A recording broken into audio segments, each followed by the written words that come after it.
We're over halfway through 2023, and thankfully, it seems the worst of the pandemic is behind us. Yet some things have yet to return to normalcy. Kind of started like 2 years ago, really, is when we saw the change. Many storefronts around Wellesley became vacant during or before the pandemic, and have stayed that way since. When COVID hit, we noticed a lot of stores that have been around for a while are now gone. And it's not just this town. Others in the surrounding area, including Needham and Natick, are full of empty spaces and for lease signs. Why have some businesses gone out? Just general cost of living is, stopping a lot of people from being able to stay open. While others have managed to make their way through or even open during COVID. And why are there so many storefronts that are remaining empty? We talked to town residents and business owners to get to the bottom of it.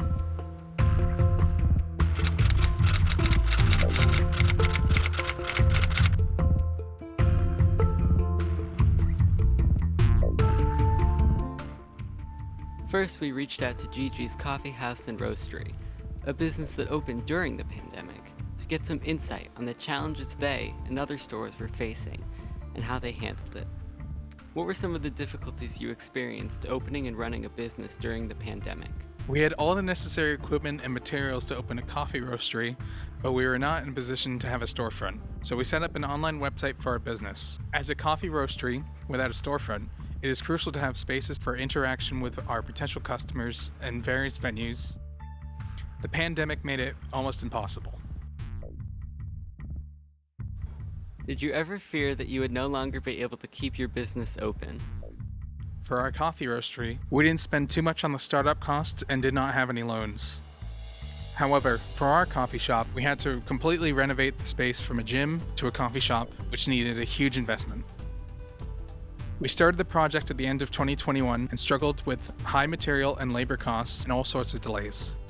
Do you feel that your business or other businesses around you are still dealing with the effects of the pandemic? Many businesses still suffer from the after effects, such as inflation and cost increases, especially in labor. Everything is still so much more expensive than before. Any insight on why it seems so difficult to open a business right now, or why so many vacant storefronts stay empty? The initial setup costs for a business and the commercial rent are way too high, which prevents many small businesses from opening. Then, we headed over to Needham and met Trevor, a local energy specialist who helps businesses. Perhaps he can offer some insight into why there are so many closures? I help businesses lower their energy costs. And so, we just kind of go around here and work with the business owners to see where we can save them some money. We've been in the area for a little while now, again, trying to meet with the decision makers and, help them out. But what we've kind of been seeing is that a lot of the places, even on Google Maps, it'll tell us, they're still open. So we try and plan around their hours and things like that. But we'll pull up and, it says closed down, even just in the last month or so. Honestly, it's very expensive to live around here, and I'd have to think that, just general cost of living is, stopping a lot of people from being able to stay open. Obviously, it's part of my job to say this, but energy costs are high, so that definitely doesn't help, And I think that a lot of people started to realize that, certain positions and things like that didn't really require them to, be in person. And a lot of people started, online shopping, doing all these things, finding different ways to kind of get by without, going into the brick and mortars. But what about a business that rode out the pandemic? How did they get through such a difficult time? We spoke to Peter, the owner of a staple of local commerce in Wellesley, Fells Market, to hear his experience on the matter. Peter Katsikaris, owner and manager of Fells Market. We've been here for 42 years. Family business, family owned and operated. Originally, my parents had a store in Roslindale, and they ended up buying this one. So what were some of the challenges of keeping your business open during the pandemic? Mostly the supply chain, getting products in for people. We stayed open through the whole pandemic. Actually opened earlier for senior citizens that were concerned about, contact, and so we open an hour earlier for seniors to come in and do their shopping before we'd open up to the complete public. Why do you think there's so many vacant storefronts in Wellesley right now? I just think it's a combination of things. I think Amazon has had a pretty big effect to regular retail in terms of clothing and shoes and all that stuff. It's a lot of people just buying online, which I don't agree with. That's why they're putting all these smaller shops out of business. And people should support their small stores and shop there. Do you think it's still particularly difficult to open a business right now? Yes, in this atmosphere, the way things are going between rents being high, equipment prices have gone through the roof. And for a small business to open, it's difficult nowadays because you got to be able to establish stuff. You got to be able to do the volume.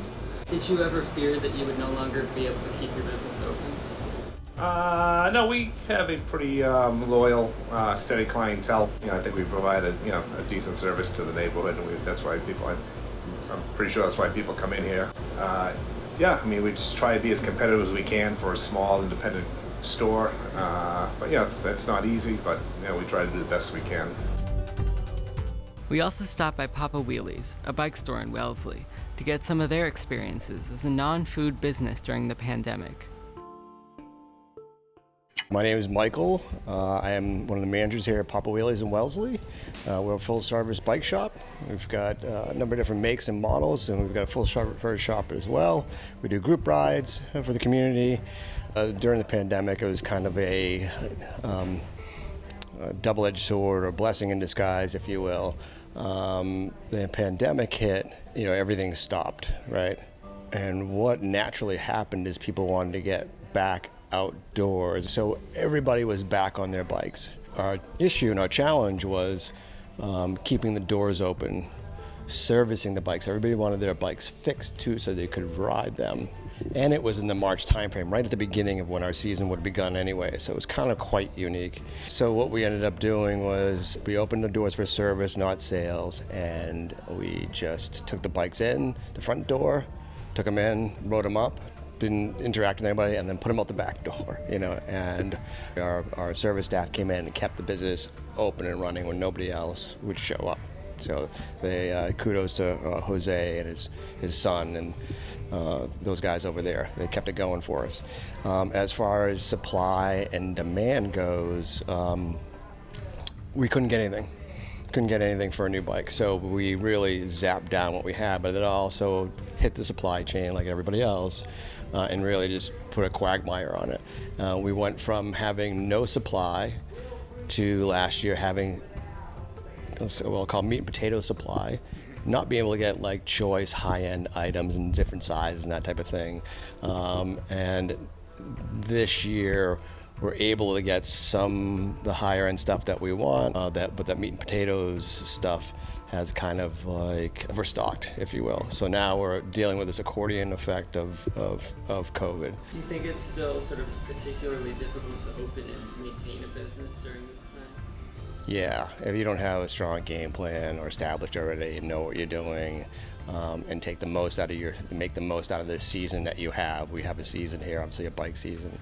Then it's tough, and you have to kind of have a balanced approach of a marketing approach. You've got to have social media, you got to have a physical presence in the community, just a number of different things to balance, and that's what we like to do here, is revisit and market some of the stuff in different ways, through social media, through publications. I mean, shoot, we'll even we'll even lock a bike around town with our name on it. Just people see it just riding around, for example. Yeah. I see it all the time. Yeah, I'm sure everybody does, yeah. But that's not all. We also wanted to hear local rumblings. Have other people in the town taken note of such vacancies? And what would they like to see from Wellesley Businesses? Kind of started like 2 years ago, really, is when we saw the change in storefronts. Like when COVID hit, we noticed a lot of stores that have been around for a while are now gone. I think a lot of people were worried about going out and about. I think that's over, but I think a lot of people shifted their shopping habits online, and I think they've kept them. Do you think the pandemic has or still is contributing to all these empty storefronts? I think so. I mean, a I little think bit. in the long run, losing a lot of customers back then really did a lot to these small businesses. And losing so much business over time, they had to put a lot of money into regaining what they lost, and then they weren't able to use that money to like rent out spaces. I think it's also hard to find people to work now, you know. Oh, that's true People too. are used to working at home, so Yeah. to find the service people that are willing to come in and work in these stores. Yeah, even here in Wellesley, like in Starbucks for a while, they would have to close in the afternoon. They just didn't have anyone to work it. So that's probably one of the main reasons. The rental, Yeah, and like the property tax I think has gone up a lot. yeah, like the real estate industry is obviously crazy right now, so I can't like So I Can't just imagine assume it's what- really expensive to. rent out a space. Any town businesses that you might recommend you definitely wouldn't want to see go away? Old school. Linden, Oh God, the Wellesley bookstore Yeah. and the tea shop. What would I do?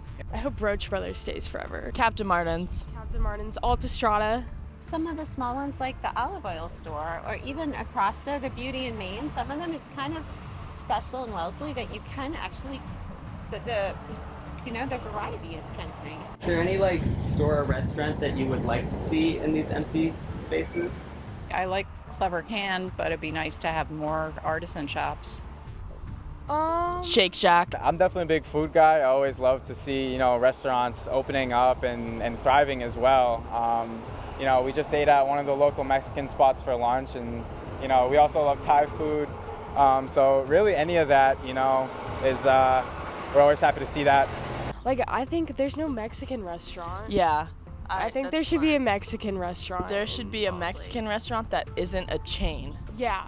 Like, I feel like any non-chain restaurant. More of the retail shops that have a harder time, sticking around. Yeah. So there you have it. It's clear that the pandemic has affected the local economy in many ways, and it'll probably be a long time before things truly return to the way they were. But Wellesley is strong, and town businesses are resilient. Did you ever fear that you would no longer be able to keep your business open? No, we have a pretty loyal, steady clientele. What I will say is more people are riding bikes this year than ever, with the advent of e-bikes and gravel bikes as well, has been exceptional for our business. The support from residents tremendously helped us survive. We sincerely appreciate it. We survived the worst of COVID, and things do seem to be looking up. We don't know what the future will hold, but we do know that we can overcome it.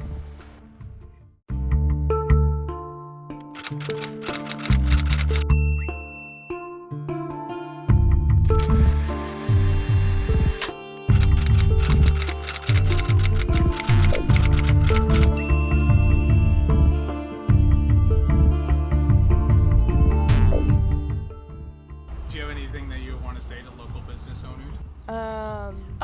Stay open, please, because we all love you. Post more about jobs. Like We'll we have work for you. we have a lot of friends who have all been looking for jobs this summer, and we didn't even know where to apply because we don't know who's looking. Who's hiring? Put it in the newspaper. Put out a flyer. Put a sign outside your store. And we'll Or if work need- for you. Or Just- if you need just- business, I'll come into your store and buy stuff. Like.